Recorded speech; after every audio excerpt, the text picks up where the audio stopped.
নিরামিষ রান্না কি কি হচ্ছে তোমাদের দেখাই কালকের জন্য। তো দেখি সরাও, দেখি একটু নাড়ো। এই দেখো, নিরামিষ রান্না যদি পনিরের মতো এরকম তরকারি ফরকারি হয় তাহলে খেতে ভালো লাগে। আর একটা এখানে কি হচ্ছে এই কড়াইতে দেখো, আলু পোস্ত।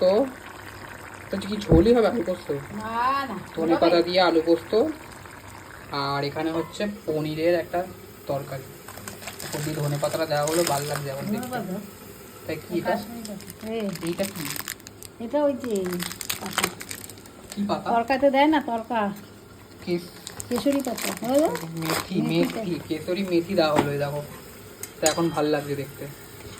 নিরামিষে যদি পনির বা পোস্ত এইসব হয় খেতেও ভালো লাগে আর খেতে ইচ্ছাও করে, অন্য কিছু ভালো লাগে না। নিরামিষে যদি কোনো রকম ভালো খাবার না হয়, এটা সবারই হয়, খেতে ভালো লাগে না। একটু ডিফারেন্ট টাইপের নিরামিষ খাবার হলে তবে একটু খেতে ইচ্ছা করে। তো আমাদের তো আজকে এই পনিরের তরকারি দেখালাম, আর হচ্ছে এদিকে আলু পোস্ত হচ্ছে, এটা এখন শোকাচ্ছে। তো এই হলো শনিবারের রান্না।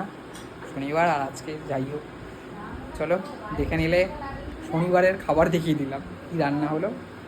টাটা।